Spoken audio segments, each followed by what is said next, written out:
大家好啊，我係阿譚啊。如果大家都中意一啲關於自我成長、學習如何活得自在嘅內容嘅話呢，就請 subscribe 我嘅 channel 啦。人到中年啦，喺職場上面打滾咗10幾年啦，人人都提住自己，喂，要進步啊，唔好停落嚟啊。年頭要 set 目標，年尾又要 assess 一下咧做成點，聽到咧都覺得有少少攰㗎。咁我喺網上邊咧都見到阿白紙都講過一句啦，喂，俾我哋叻嘅人啊都咁努力，咁我哋咁努力嚟又做啲乜嘢呢？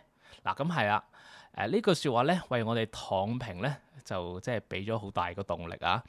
聽落嚟好有道理啊，但講真啦，得嗰40歲，你又會唔會咁快咧想變成一條鹹魚，變成一條唔係一條活海鮮啊，係一條老海鮮啊？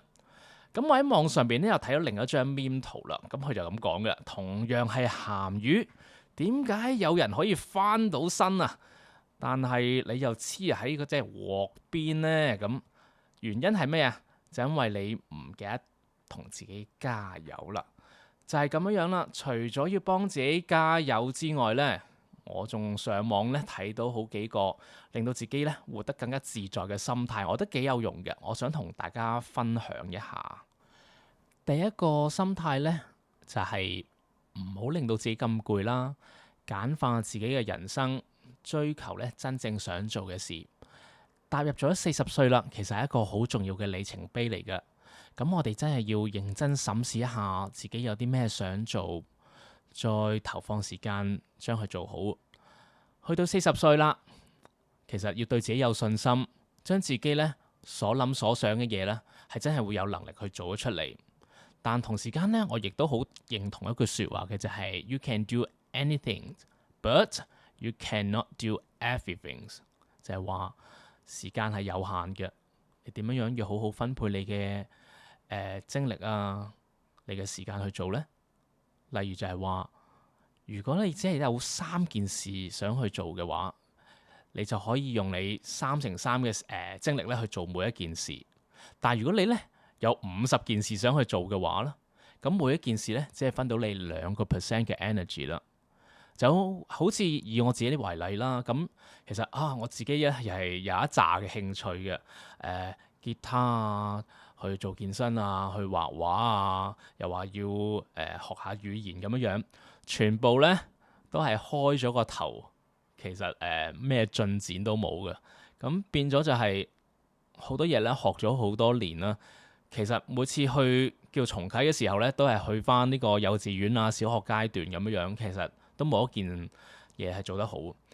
所以就係話去到呢個moment 咧，就真係要諗下自己有啲咩真係想去做，係希望可以做到成績。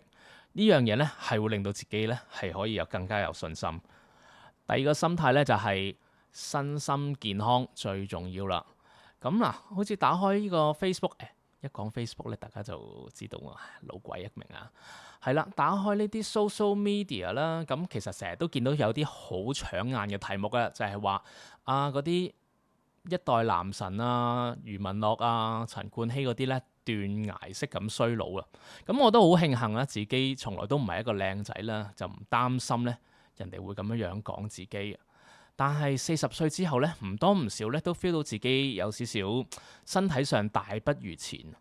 咁所以咧，最緊要就係要養成一個良好嘅飲食嘅習慣，每日咧都要去做少少嘅運動，每年咧都要去做呢個身體檢查，為自己咧去 pulse check 一下，唔好因為自己嘅工作忙碌咧忘記照顧自己。雖然呢啲講嘅嘢咧就好簡單啦，但係其實好多時自己真係會忘記咗嘅。例如因為想慰勞一下自己咁辛苦，唔多唔少咧都會想食翻少少垃圾嘅食物。有陣時覺得不如早少少翻屋企，唔好去做運動啦。咁咧唔覺意停下停下，又停咗1個月冇去做。有陣時就係話身體都好似冇乜嘢啊，咁不如今年就可以唔使去做身體檢查啦。都係嗰句啦，有陣時啲嘢唔 check 唔知身體好check 咗咧，咁可能有啲撈舊嘢咧，大家要小心啲噶。第3個心態咧就係要有好奇心啦，保持住欣賞嘅態度啊。成日都聽到人哋話啦，要有成長嘅思維啦，聽到都有少少驚嘅。我望住塊鏡，我已經持續咁樣去變老啦。其實你真係唔使日日都咁提住我嘅。但係咧，我回想翻喺我大學時代咧，咁我坐儀仗車，我成日都聽住佢播住阿鄧麗君嗰啲歌。我當時就諗啊，點解佢哋咁中意聽住啲老歌？新嗰啲歌都好聽啫，係咪？但到咗而家啦，我而家成日咧播住咧阿鄧麗欣嗰啲啊，好心分手啊，電燈膽咁樣。我開始明白我姨丈咧嗰陣時嗰個心態嘅，就係接受唔到新嘅嘢啦。有陣時就係覺得喺一啲舊嘅嘢咧，會俾到一種好舒服嘅感覺。好似同事咧成日都喺度講起咩小紅書啊成咁樣啦，我慢慢都開始轉變嘅心態，就係都去試下啦，都去睇下啲咩嚟嘅 download 嚟睇下係發生點樣樣啦。咁見到佢哋咧都幾得意嘅，介紹香港嘅嘢啦，一啲好奇怪嘅嘢咧，你都唔覺得啊？點解佢哋會花時間去排隊啊？例如好似茶餐廳咁樣樣，咁佢哋用另一個角度咧去睇香港，其實有陣時就係你唔去試唔去睇咧，其實你唔知咧啊，原來有一啲新嘅事物資訊咧，你可以攞得到出嚟嘅。試下去，當有人同你講一啲新嘅嘢嘅時候，我哋抱住個開放啲嘅心態去試下，究竟係有啲咩特別？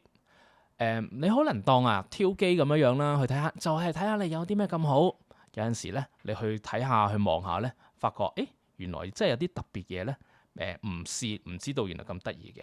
好啦，第四咧就係即管我哋咧係要管理財務啦，但係都唔好令到自己太大壓力啦。成日都聽到人嚟講咧，就話要管理自己嘅財務咧，第一件事就要知道自己嘅支出，但係咧咩都要記低，啲錢使咗喺邊咧，其實係好辛苦嘅。咁我自己嘅做法咧就係使錢嘅時候盡量用呢個 credit card 啦。其實只需要睇翻自己個 credit card 嘅 statement 咧，就會知道啲錢使咗去邊噶啦。仲有咧我盡量就唔會話因為啲嘢平咧而唔買翻屋企嘅。尤其是嗰啲咧，你買2-3件會有平咧，我都係要諗清楚嘅。尤其是一啲好阻訂嘅嘢，又例如咧就係當你買3條廁紙翻屋企嘅時候咧，你係可能可以平到咧10蚊啊20蚊咁樣樣。但係要記住咯，香港咧係寸金尺土嘅地方啦。如果你將每一件物件咧都有一個全倉費嘅概念咧，你買嘢嗰陣時就會小心啲啦。就例如啦，如果你用3條廁紙可能要用半年嘅時間先用得晒嘅話咧，咁你咧可能你就會有2個月嘅2至4個月嘅時間咧，就對住一大堆嘅廁紙啦。咁你喺呢一刻嘅時候咧，你會諗我咁樣做值唔值得咧？你去下次你咁樣買嘢嘅時候咧，你就會小心啲噶啦。仲有啦，儲咗錢剩咗落嚟之後咧，就又話要去投資啦。大家盡量咧就唔好將自己變成一個 day trader 咁樣啦，日日都係咁睇住個盤。其實好簡單，你只需要買住大盤嘅 ETF，慢慢咁樣儲股。你慢慢咧睇得多嘅話咧，你對個 market 就有 feel 啦，你又知下一步要點做，唔使諗太多，將自己嘅支出投資全部都自動化咧，你就會少好多嘅壓力噶啦。